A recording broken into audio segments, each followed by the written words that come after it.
Now you're live on. Now let me hit. So you have to go live on Google Hangouts, and then I go put you live on Alpha Geek, which I will do now.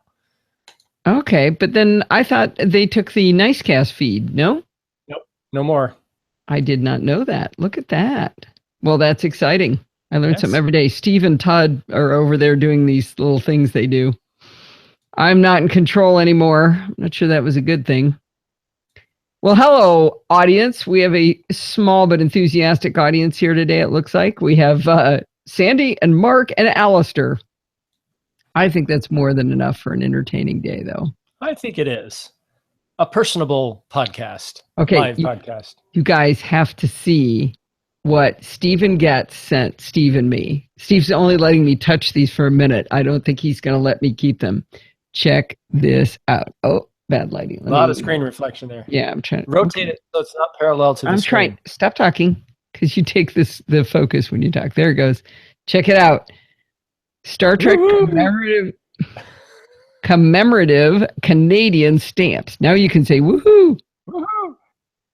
And then they're not looking at the stamps. Look at that. Look how cool those are. Are you guys jealous? Interesting. They're all different denomination or postage amounts. Oh, are they? Yeah, and the top one is Kirk, and it doesn't have a postage amount. It has a P. What's that mean? I asked Stephen, what is that? And he says, it's permanent. Like in the U.S., we have forever stamps, so it's good for any whatever the postage does. It's good, and that's Kirk's permanent stamp. You know what? I want you to keep talking and tell them, but I want to make this stay up. So we've got Kirk. That's not focusing, is it? No, it's too close. There. Okay. Back a little. No, I can make it. I can do this. Nah.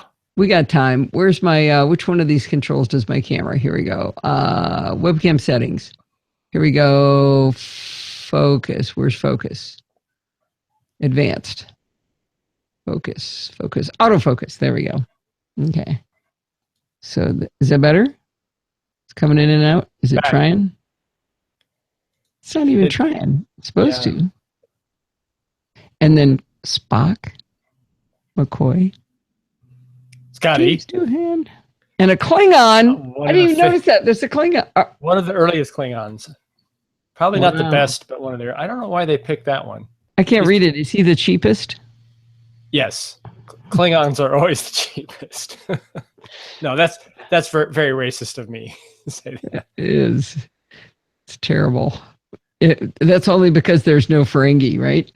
Right. Pretty darn cool, though. All right, let's do a test recording and see what we've got going here. There we go. Hi, this is Allison Sheridan of the NosillaCast podcast. Now, I'm excited about fun with stamps today. All right, let's hear that. Hi, this is Allison Sheridan of the NosillaCast podcast. Now, I'm excited about fun with stamps today. Looks like you guys can probably hear that okay. See, Anthony Smith, we haven't seen you in a long time. How are you doing today? Nice to have you aboard the NosillaCastaway ship. Hey, has anybody noticed something new here? Steve bought me a shock mount. Ooh. Yeah, I did, Steve. Pretty nice shock mount there, Podfeet. That should take care of all your vibrations. So can I type and it's okay? I can't hear a thing, right? Nothing, not a darn thing. Okay, what if I'm quiet about the typing? Bang on your table. Ooh, I don't hear that. Really? Yeah. I hear that. The knocking sound I hear. So if I do it. No, that's pretty good. A slight amount. Yeah. Shock mount German, it says Heil. Sandy, did Sybil leave you in charge of weird jokes tonight? That's pretty good. Yeah. So Heil Mike, Heil. I now have an official Heil boom and a Heil shock mount. My podcast ought to be way more interesting now. Yeah. All right. Now I got to delete all that junk. Sybil needs backup. Yeah. Well, you know, since Sybil has all those extra personalities, I thought she brought her own backup singers with her. All right, let's go ahead and get this party started. Let's do it. Okay, I got autofocus on now, Steve. I'm going to start bouncing. Oh, no. Oh, John joined us. John. Welcome, John. I talked to John in email this week. very exciting for all of us. Did you tell him that we rewatched The Martian? No, I did not. Yeah, cool movie. We're so susceptible to suggestion, though. Our buddy Ron came over and he happened to mention that he saw The Martian when he was on a plane, and we're all immediately, oh, I guess we got to watch Martian again. That and Deadpool. Two great movies. Have you guys seen Deadpool? Not for the kiddies. Exactly. Definitely not. You need more light on, Steve. You're dark and fuzzy. Really? Does he look fuzzy to you guys? Yeah, we need to light you up.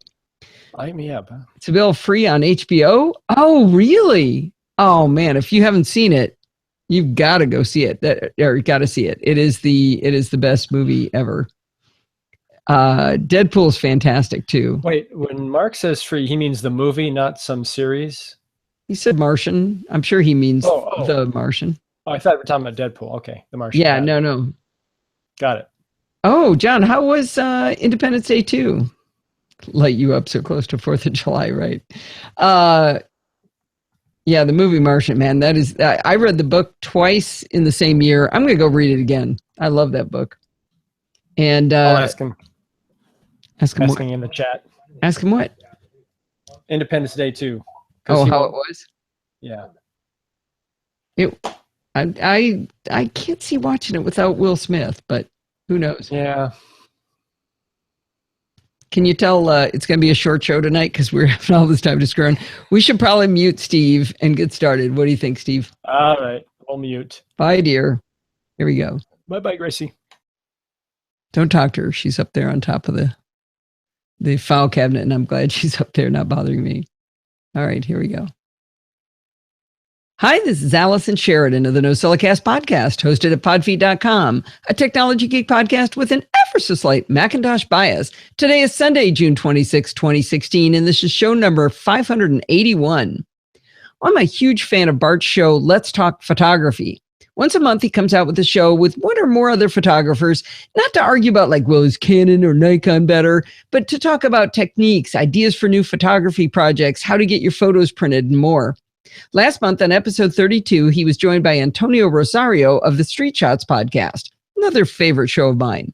In that episode, they went through the subject of adjustments in image editing software. It was great because while the discussion used mostly examples from Lightroom and Photoshop, you're able to learn what all these different adjustments mean, and that's pretty transportable information between image editors, so it applies to me and my favorite Affinity photo editor. However, as I listened, it opened up more questions. For example, they talked about vibrance and saturation. Well, both seem to intensify the colors, but why would you pick one over the other? And how about this whole idea of sharpening an image? What's the difference between sharpen, unmask, clarity, definition, and structure? The more I thought about those questions, the more questions I had. I was in the middle of planning out my Affinity Photo video tutorial for Screencast Online, and I was trying to figure out the fundamental difference between brightness, exposure, white point and black point sliders, histogram points, and curves. They all seem kind of like the same thing, so why would I use one over the other, and why are they all there? As I often do, I wrote a note to the podcasters. I do this all the time with all the podcasts I listen to. In this case, to Bart and Antonio, and I asked them all these questions. Bart was happy to get the email because he hadn't yet thought of a topic for episode 33, and this sounded perfect. But instead of Antonio and him just answering my questions on the air, he invited me to come on the show to ask the questions myself. I had a great time. It was like being a student in class and having one-on-one access to the teacher's brain all to myself. The best part of the show is that often one of them answers my question, and then the other one says, well, that's not exactly right. It was fun to hear them argue, and I learned even more when they did argue. Bart's skill with the tools is phenomenal, and Antonio's knowledge of how these tools came out of the film era and progressed through the years in image editors it's a perfect complement to have both of their perspectives. A lot of times it was knowledge that Antonio had from the way the film era worked in order to understand why those tools existed today and how they did work. The two of them went back and forth and learned from each other while teaching me what I wanted to know. I'm not going to tell you any of the answers to the questions. Instead, you can go listen at lets-talk.ie and look for episode 33 of the Let's Talk Photography podcast. The only bummer for me is that now I don't have an episode of the show to listen to this month, but you do. Well, in Chit Chat Across the Pond this week, Bart is back with Programming by Stealth, Lesson 17, where we get into JavaScript objects. This was a bit of a brain twister for me, but Bart's excellent explanations finally drilled most of it home to me, I think.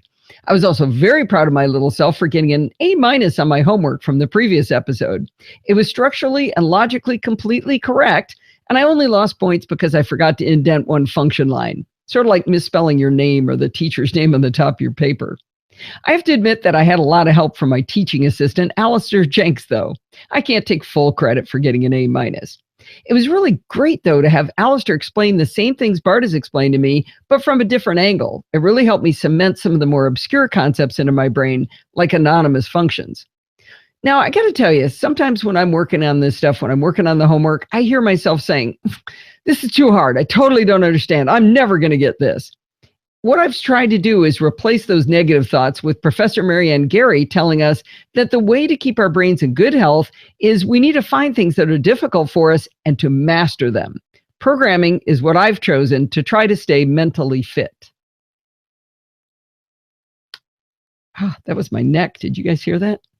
Oh, really? Did you hear it? Yeah, I thought that was you hitting the keyboard. No, I turned my neck. It must have been, yeah, it must have been loud. Did I miss? Oh, man, you guys been yakking away. Oh, John would recommend Independence Day 2. Good, good. Not quite as good, but still good. Oh.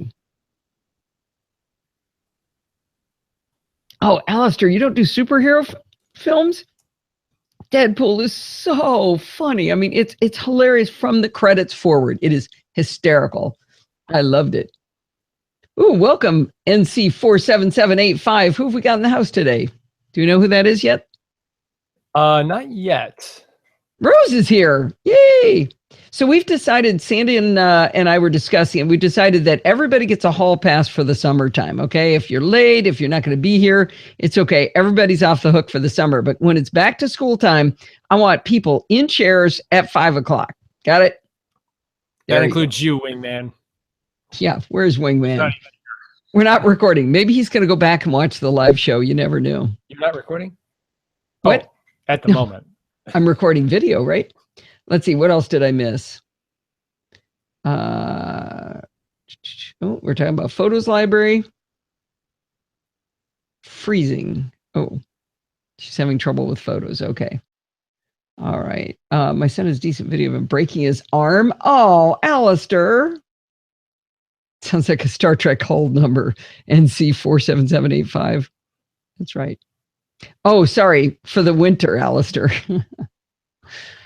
How insensitive of me. Right. You hemispherist. Dan just made it. Dan is usually the first one in. Yeah. Yeah, it's okay, Dan. We've decided everybody can be late in the summertime. All right. Let's see, where am I? All right, probably time to do a... What are you doing? Just whistling in the summertime. Is it a real song? Oh, yeah. All right, what am I going to talk about next? Create outlines. All right. Why have we got that up? Oh, I see what's wrong. I closed that window. This one. Here we go. All right. Here we go. Oh, what is that shirt? This is a ziplining shirt from Hawaii. The guy that I bought it from said that for after we went ziplining, said it was actually a bunch of pole vaulting shirts, but they just printed them wrong. Oh, thanks, Steve. The pole vault gets a little thick towards the bottom. Maybe it's just perspective. It's getting closer to the viewer. Does it change thickness? Oh, yeah. It gets real thick to your left. Oh, yeah. I did not notice that. All right. Back to work. I've been using iThoughts X, the awesome mind mapping software from toketaware.com, to map out how to attack the video screencasts I do for Don McAllister's Screencasts Online. It really helps me when I'm figuring out my plan of attack to just throw a bunch of disorganized bubbles all over the screen as I think up different things I want to teach about an application. After it becomes enough of a mess, I start dragging the bubbles around to lump them together and try to make a cohesive story for the tutorial. As I record each bit of the tutorial, I pause and color code the appropriate bubbles to mark them complete, and then close up the branches so it's easier to focus and be able to tell what I finished. I thought I had the perfect workflow going until I saw David Sparks talking at Macworld a few years ago, explaining his workflow for writing books.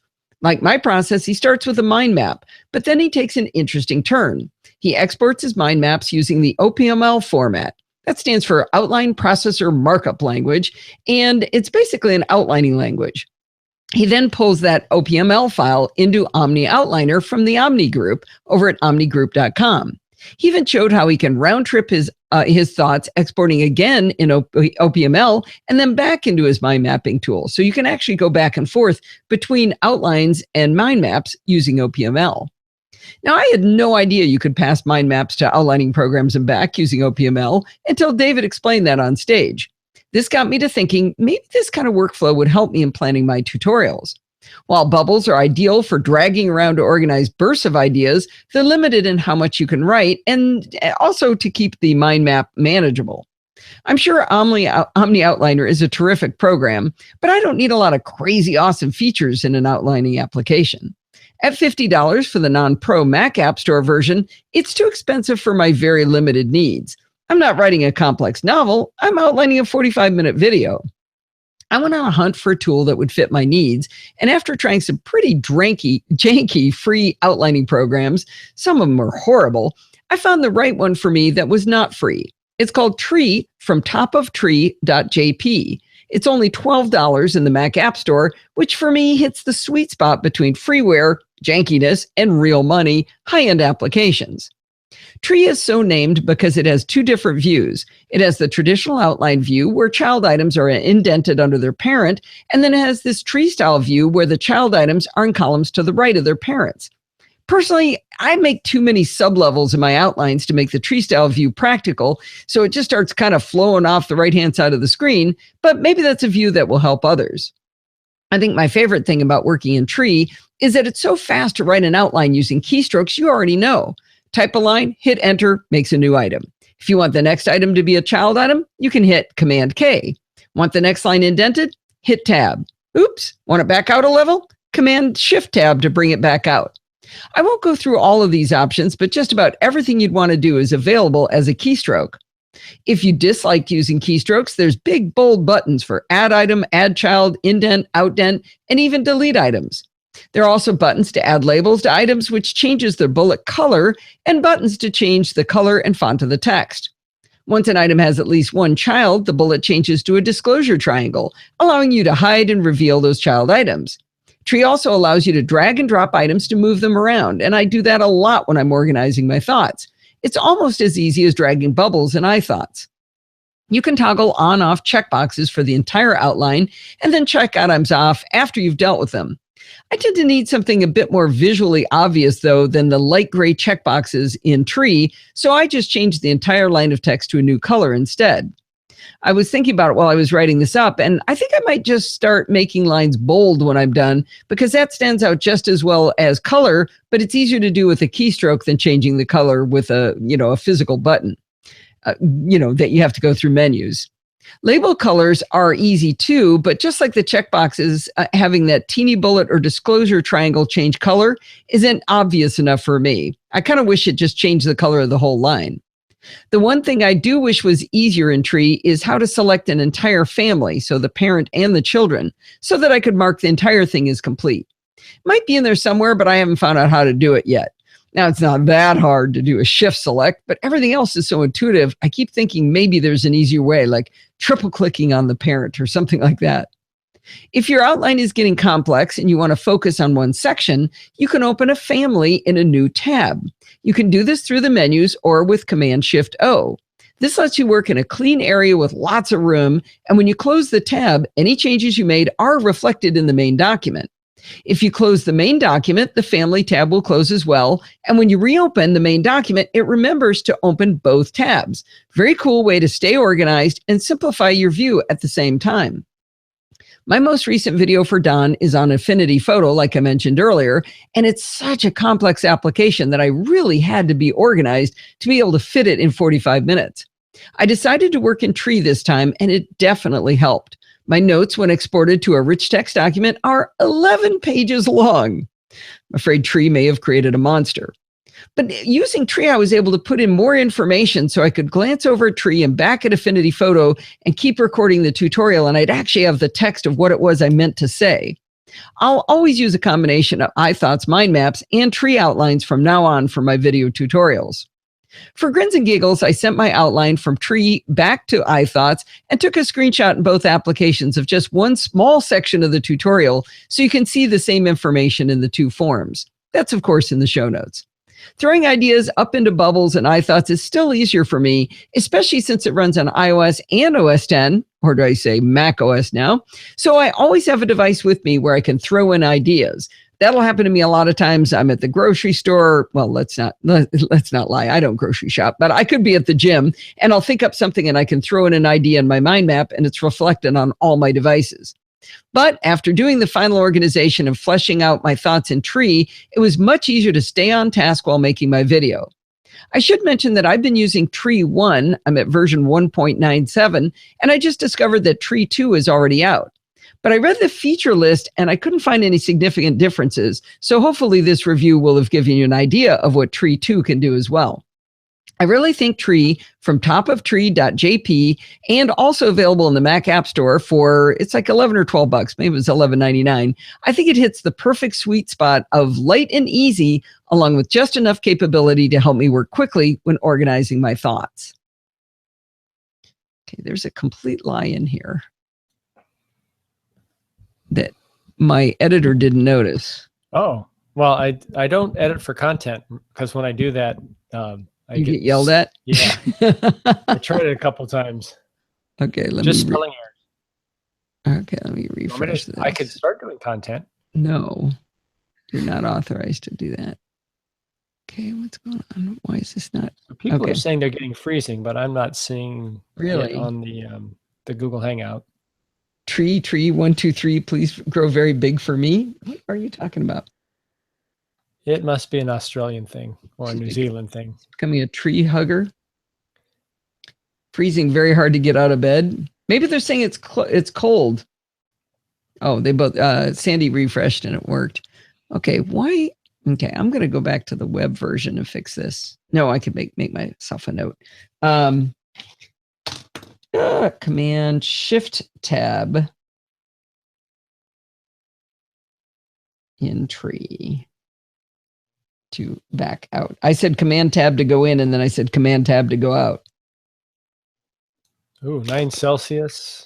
Ugh, that sounds like 20. What? Here, 9C. Like 20 degrees or 25? Steve, do this. Here, watch. Command space and type 9C and watch what happens in your Mac.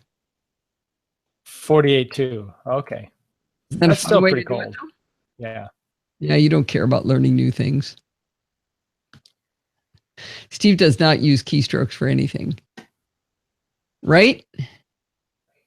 Yeah, I use return when I want a line feed. You go, girl. You're really crazy with those keystrokes. Yeah, delete. I don't think you would like Don's tutorials. Don is crazy about keystrokes. He doesn't do every app that he reviews. It's always all about the keystrokes. He just loves them. I'm really proud of this tutorial. I think it's going to come out really nice. Not done yet, but it's recorded mostly. Okay, let me hear this section. To stay mentally fit. I've been using master them. Programming is what I've chosen to try to stay mentally fit. I've been using that's good. I love that. What's Dan talking about? What would you love? Tree? The voiceover you? Oh, because it's all keys. It's so many keystrokes. Yeah, it's nice. It's very nice. All right, man, I'm going to talk about Alistair again. This is the Alistair show. Good thing one to show up to. I already talked to you about you in the opening, and now I'm going to talk about you again. I'm sure you've heard me mention a few hundred times that we have a fabulous Google Plus community over at podfeet.com/Google Plus and an equally interesting Facebook group at podfeet.com/Facebook. We have both, so you get to choose where you want to play. But there's so many good reasons to love these communities, not the least of which for me is that you guys can go in there and solve each other's problems. Now, I love to help people, but having more people answering questions is always better than just sending stuff to me, that's for sure. The other thing that's great is that sometimes someone asks a question, dumb or otherwise, and we discover that lots of us had the same question or problem to be solved. Let me give you an example from this week. Alistair Jenks posted this question in our Google Plus community. Any suggestions for a very simple notepad for Mac OS, which launches quickly with an open window/document? I want somewhere I can quickly paste in some text for reference, but rarely want to keep it. TextEdit keeps asking me to create new documents and the default view is too small. Ideally, I should be able to set a monospace font and choose foreground and background colors and size, and it should remember those. Any more than that is overkill. So immediately, a whole bunch of people jumped in with, I have the same question. Allison, I was personally amongst the people who piled on with the same question. It irritates the daylights out of me that TextEdit doesn't open with a blank page, and I hate the spelling because it means Spotlight is always confused on the first 5 letters when I want to type TextEdit or Text Expander. I would like to get TextEdit out of my workflow altogether. Well, we had a bunch of people jump in with solutions. Nightwise suggested the text editor Atom, which Bart and I have talked about a lot on the show for programming. I'm not sure that one fits the requirement because it has a tendency to open with the last thing you were working on. Doesn't seem to consistently do that, but it does it enough times that it bugs me, so it doesn't meet that main feature he was looking for. Now, a lot about Atom, there's a lot to love, but it's not quite the thing we're looking for where we can just launch, hit a post, and not save. Hit a post. What am I talking about? Oh, so I'm glad I stopped. It's not recording. This happened before. Why does it record once and not the second time? Well, I'm going to stop Audio Hijack and restart. Actually, let me see if I can just do that. Hi, this is Allison Sheridan. Yep, that fixed it. I didn't have to stop and restart. I just had to stop. I didn't have to. You told me last time to watch my little meters. When you start recording, can you verify that it's recording, or do you just... I can't look in 2 places at once is the problem. So I'm looking over here to read. I'd have to like read and peripheral vision don't work together. I can try, but it's a little tough. Yeah. All right. Well, we're going to start that over again. All right. Yeah, TextEdit used to open with a blank screen. I think so. Here's the answer to it is this one. That's the tool you want. I don't know why there's a plus in front of that. All right, let's try recording again. Meaning there isn't a plus in the name and it got it. Yeah, I just got a plus in there somehow. I don't know. Okay. All right, here we go. I'm sure you've heard me mention a few hundred times that we have a fabulous Google Plus community at podfeet.com/Google Plus. And we have an equally interesting Facebook group over at podfeet.com/Facebook. We have both of them, so you get to choose where you want to play. We're not going to take sides. Well, there's so many reasons to love these communities, not the least of which for me is that you guys can go in there and solve each other's problems. I love to help people, but having more people answering questions is always better. The other thing that's great is that sometimes someone asks a question, dumb or otherwise, and we discover that lots of us had the same problem to be solved. Let me give you a great example from this week. Alistair Jenks posted this question. Any suggestions for a very simple notepad for Mac OS which launches quickly with an open window document? I want somewhere where I can quickly paste in some text for reference, but I rarely want to keep it. TextEdit keeps asking me to create new documents, and the default view is too small. Ideally, I should be able to set a monospace font and choose foreground and background colors and size, and it should remember those. Any more than that is overkill. Well, immediately, a whole bunch of people jumped in with, I have the same question. And I was one of those people who piled on with the same question. It irritates the daylights out of me that TextEdit doesn't open with a blank page. And I hate the spelling of TextEdit because I use Spotlight to launch apps, and it always gets confused because the first 5 letters are the same between TextEdit and TextExpander. I just as soon never use TextEdit just because of the name. Well, Nightwise jumped into the discussion and suggested the text editor Atom, and that's one that Bart and I have talked a lot about on the show for programming. I'm not sure that one fits the requirement, though, because it has a tendency to open with the last thing you were working on. A handy feature for sure, but we're looking for something we can launch and hit post and not save. Kenneth Taylor jumped in with the suggestion of NVAlt from Brett Terpstra. I haven't used NVAlt in ages, so I fired it back up.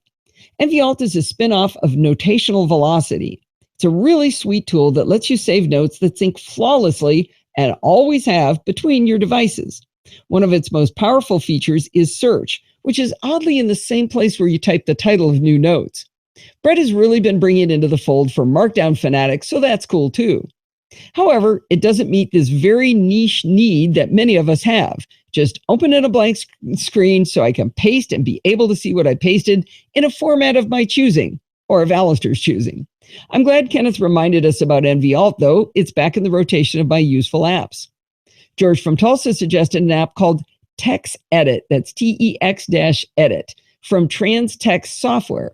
He explained that it's highly scriptable with an interface to Automator. It looks like this one hasn't been updated in a while, though, with the last full release being talking about Yosemite. It's worth a look if you've got $15 for shareware and you're looking for a scriptable text editor. Rob Raitt suggested a very simple 99-cent Mac App Store app called Notepad. This looks so beautifully simple, I thought it was going to meet all of Alistair's requirements. While you can change the font to what you want, it sadly doesn't remember that choice for new documents. Now, Alistair is terribly clever and figured out how to launch a saved document from within Alfred, and that has his settings set, but I'm not sure I want to go that far for this task. Trevor Drover won this small but evidently important challenge, at least in my opinion. He suggested one called COT Editor, C-O-T Editor. I think it's pronounced COT. Anyway, COT Editor, and it's available for free in the Mac App Store. On first launch, it opened in a blank window. Yay, our first criteria is finally met. Why was that so hard? Well, next up is being able to control the font and background colors. A quick trip to COT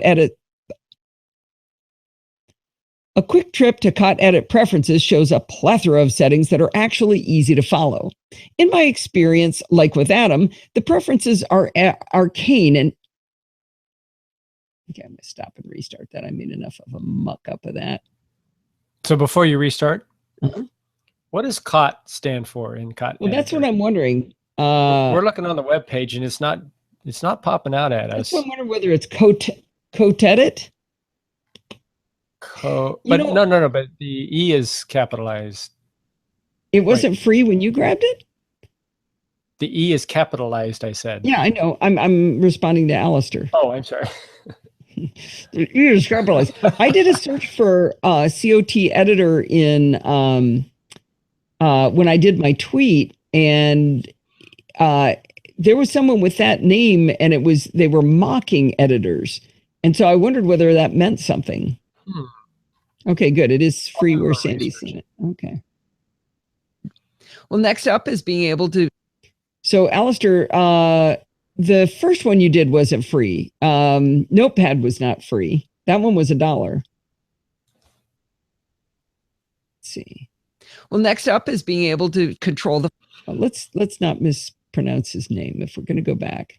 He suggested one called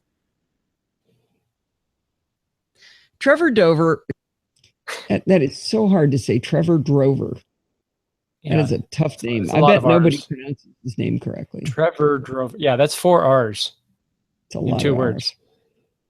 Uh-oh, we got a snore. May have to edit that. Is what I believe would be US 99 cents. Yeah, you might be confused. Yeah, because you did say you bought Notepad for $1. All right. Let's see.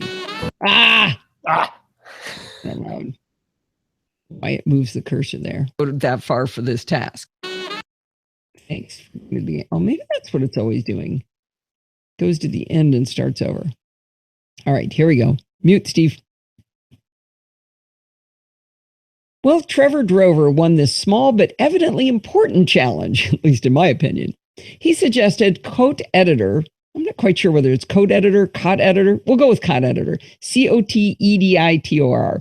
Cot Editor, and it's available for free in the Mac App Store. On first launch, it opened in a blank window. Yay, our first criteria is finally met. I do not know why that was so hard. Well, next up is being able to control the font and background colors. A quick trip to Cot Edit Preferences shows a plethora of settings that are actually very easy to follow. In my experience, applications like Atom, the preferences are arcane and not very clear. The Cot Editor is laid out really well and very clear. For example, under Appearance, you can set the default font, size, and color, the line height, and whether to highlight the current line.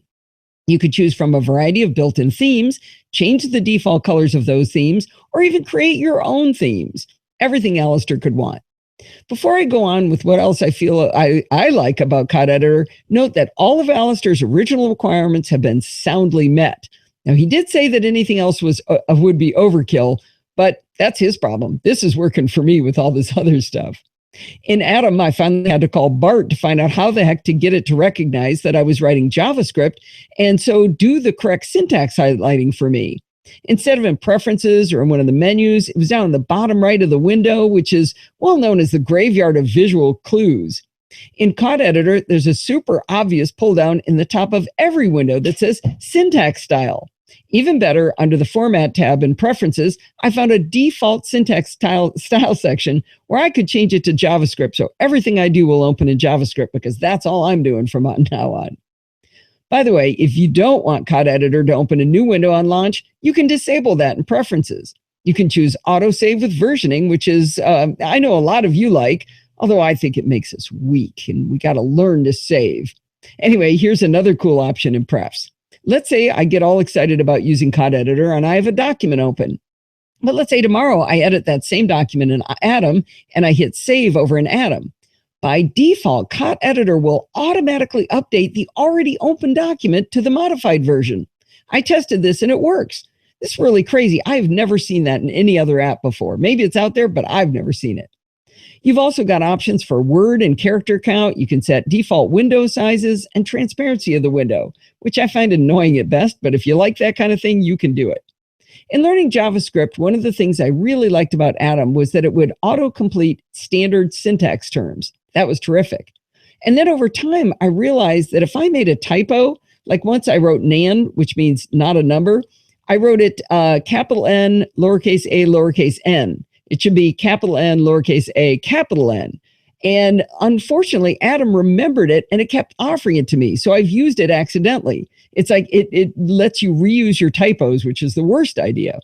In Cot Editor, I can tell it to give me a completion list that includes words defined in my chosen syntax style, but not to include words just because they're in the document.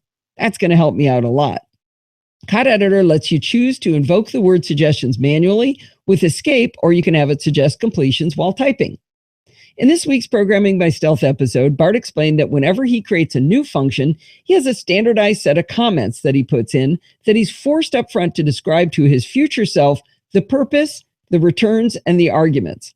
I created a text expander snippet for this, and I plan to use it, but Cot Editor has a built-in snippet tool that might be even better. You define a snippet of text and then a keystroke to invoke it. Works like a charm and might be better than gumming up your text expander snippet library with stuff for programming. But on the other hand, that's not transportable to other editors, so use that with caution.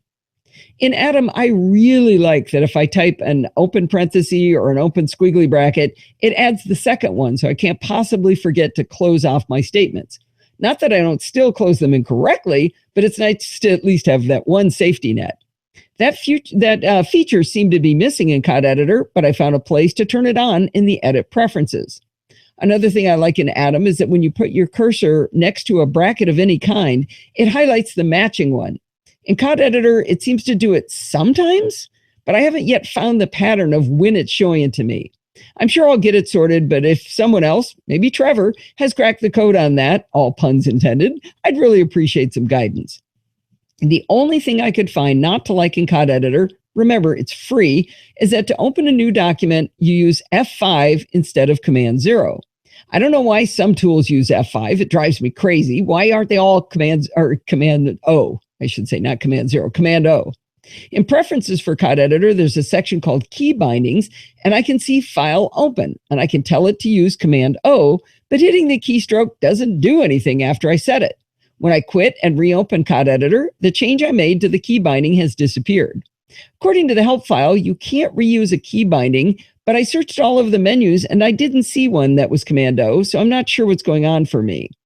After I posted this as a blog post, Trevor said it is working for him. So there must be something happening. He thinks maybe I have another application that's using up Command O. But how do I figure out which one that is? That's going to be kind of hard. Well, anyway, the subject of this story was the wisdom of crowds. Through our fantastic audience, we got a lot of great suggestions to a problem many of us had. If you're not yet a member of one of the two groups, I can highly suggest joining either the Facebook group or the Google Plus community to find the help you need. Many thanks to all the people who are already in the groups, already contributing questions and answers. Let's keep that up. There we go. Woohoo! You finally got through it. Did you and record? It recorded. I did. Excellent. That's even better. Yes. Let's check. Let's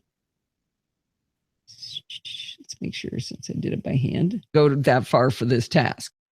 Well, Trevor Drover won this terribly clever and figured out how to launch a saved document from within Alfred, and that has his settings set, but I'm not sure I want to go that far for this task. Well, Trevor Drover, a little bit of a clip there, but I think we can live with it. All right, what are we at? 20 minutes, perfect. Anybody want to do a review for next week? I did a little digging. I think COT stands for Command Line Tool. Oh. CO. It's kind of a weird abbreviation, but COT. That's one of the hits I found referred to that. That makes sense. Command Line Tool. I didn't even talk about that. It can interface with the command line, so you can launch stuff. I didn't understand it. You can launch stuff. Let me show you guys. Maybe you guys can tell me what this means. You know, Kevin's not here. Nobody's reminding me to save. Save. Thanks. Which one of these windows is my... There it is. Actually, let me open up preferences first. See whether I can get that preference window to open. There it is. Good. Okay, so you guys are seeing the preferences window here. So this is what it says. It says with the COT. Oh, look at that. Command line tool. You're right, Steve. I think that's it. Okay, but stop talking now. Okay, wait. Can I do this? I got to do this. So now you can talk. With the COT command line tool, you can launch COT Editor and let it open files from the command line. Why on earth would I want to do that? All right, John's back. Can you think of any reason why I'd be in the command line and do it? Maybe historical. I don't know, but there's got to be. This is not a historical tool. Well, maybe it has some. I bet maybe to run a script or something like that. Could be. Command line editor. Did I say during the? Ooh. What is that? There's some new buttons. Sorry. Some new Google Hangout buttons. I'm wondering whether they can do anything fun. Hide participants. Look at that. Uh-oh. Can you see? Look how you're gone. What do you mean? Look in the bottom of the window. You're not there anymore. I see myself. Really? Yeah. Are Steve and I disappearing when I push that button? What button are you pushing? I'm pushing a button here that says show and hide participants. Oh, well, that probably hides me then. But I still see myself, but in the actual Hangout, the live Hangout, not the one that's being broadcast. Okay. So I think that's right. Okay, so Alistair and Dan are saying you could use it instead of Nano VI, but why? Oh! Oh, that would be cool. So Alistair says, if you're running around on the command line and need to edit a file, it's easy to launch COT Editor to edit a file. Oh, So all John sees is the preference window. So you're hidden. You're gone. All right. So I'm going to stop presenting. And now it's me. And my light is gone. Look at that. What happened? I don't know. Let me do this, though. There. Much better. Sometimes webcam settings has to be triggered to get that back. Oh, I can't hide you except when I'm showing my window. Oh, darn. All right. So let's find the, where's the chit chat music, do you think? Oh, I gotta go find it. Or security bits music, I should say. I think I accidentally hid the folder. Maybe it's an NC Audio. Where is it? Where do I keep that these days? GarageBand jingles. Where are they? There they are. Whoa. How did I do that? That's weird. Double tap in the top of a Finder window. It's getting real tall and short and real tall and short. Have you guys ever seen that? Seriously, I got to show you this. Let me show you my desktop. It's not going full height. Watch when I'm double tapping right here. Watch. Why is it doing that? It's not full height on the left. It's not, it's just, that is so weird. How long has that been there? Look at that. It probably is expanding to fill all of your left column. No, it isn't. That's the thing. It's leaving some stuff to scroll. But what it's doing is it's going to the floor. Watch. But some height. As low as it can go. It's like a limbo mode. Wow. So if I start up high, what happens? Nothing. What did I just discover, you guys? Now it's not doing it. You guys saw it happen, no, right? I didn't see anything. Nothing. Mine minimizes my window to the dock. How did I do that? Now it's not doing it. Oh, man. I'm glad I had witnesses. That was cool. I don't know what it was. All right. What was I looking for? GarageBand jingles. So I need to add a track. And DJ A Cold World. It's a vicious name, Steve. And some security bits. Throw in some security bits right after that. Write them out in there. Okay. How long did security bits go this time? Did you start the chicken? Did I start the chicken? Yeah, you said you were going to start the chicken early. No. Liar. Already contributing questions and answers. Let's keep that up. A little too quick, I think. Oh, I don't like where it did that. I'm going to move that first. Questions and answers. Let's keep that up. Who's Messi? Oh, is that's that soccer guy. Hey, how was that guy that fell over the wall? That was horrible. Did you ever find out, Steve? I'm talking about the soccer, when the U.S. lost miserably. Semifinal match. Yeah, I don't know. Mark probably knows. Maybe he can give us an update. I'm sure he knows. He's Argentinian, right? I don't think we were playing Argentina, were we? We were playing. Broke his elbow. Oh, that was not pretty. I did not like that at all. All right. How do I do this again? There we go. Huh. All right. I mean, this looks kind of quiet. You're probably going to complain if I don't move this in. Whoop. Well, let's see how that works. Many thanks to all the people who are already in the groups, already contributing questions and answers. Let's keep that up.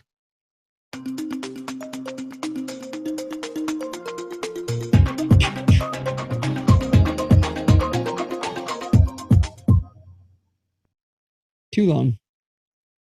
By the way, were you wondering what that loud noise was a while ago when Ada knocked the former holder for my microphone off, Steve? No, I didn't hear it. Really?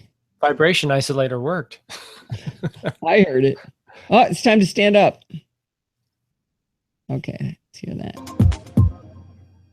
Well, it's that time of the week again. It's time for How's that? Is that too long? One more time. Well, it's that time of the week again. It's time. Just a smidge.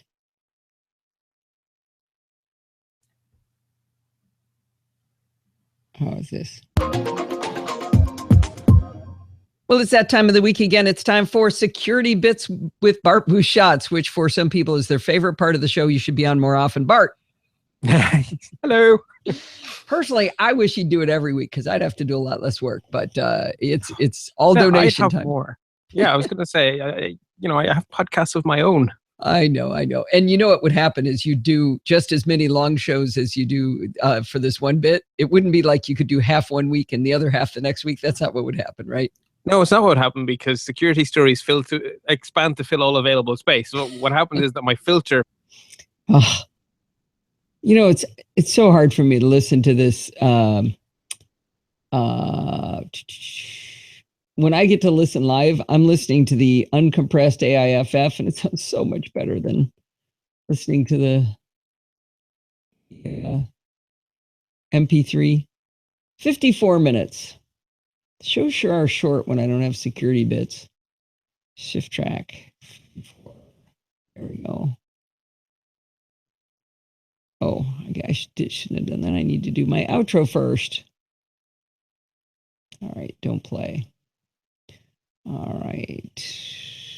Right about there. Okay, here we go. Wait, where's the ending? All right. Nope, wrong window. Works way better if you got the right window open. Well, that's going to wind us up for this week. Do not forget to send in your dumb questions, comments, and suggestions. You can email me at allison@podfeet.com or follow me on Twitter @podfeet.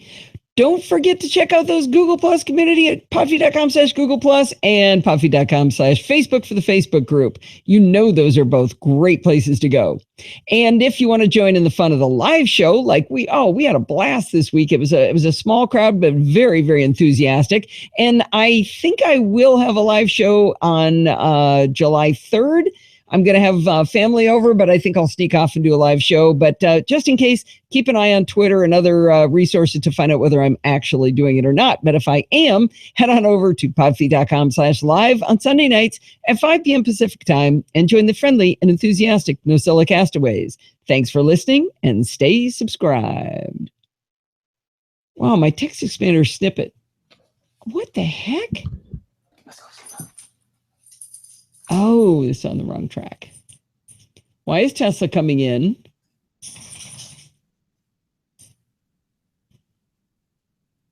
Okay, what is Tesla doing? She wants to be on it. She wants to be on the air? Okay, well, you can bring her on screen if you want. There we go. Okay, T-Dog. All my new mic equipment's in the way. There she is. Hi, everyone. Hello. Tesla. Halftime is grill time. All right. Well, everybody, thanks for coming. If you have to run out, I understand. Let's see. I got a couple more seconds here to go. Stay patched and stay secure.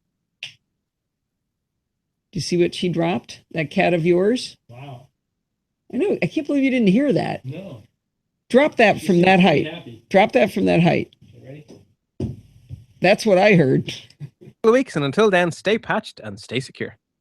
Well, that's going to wind us up for this week. Do not forget to send in your dumb questions, comments, and suggestions. You can email. Is that too quick? Couple of weeks, and until then, stay patched and stay secure. Well, that's going to wind us up for this week. Do not forget to send in your dumb questions, comments. And I think I will have a live show on July 3rd. I'm going to have family subscribe. I'm the one who invented vocal fry. And stay. Then stay patched. What the heck? Why are you doing that? I said to play from here. Stay subscribed.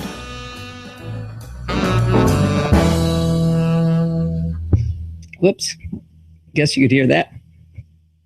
My mic was in the wrong place. Too much screwing around in this episode. All right, we are ready to, oops, We're ready to bounce to a new file. I think I'm going to call the show. Thank you very much for coming. It was fun, even with the small crowd. You guys were chatty. I wonder where Sybil ran off to. I like her snotty commentary, but glad to have you guys here. It was a lot of fun. It was a good crowd tonight. It was. Small but lively. Nobody's getting to see you. Sorry. Say goodbye, Steve. Goodbye, Gracie. The kids today probably don't know what we're talking about. Yeah. All right. Talk to you later, guys. See you soon.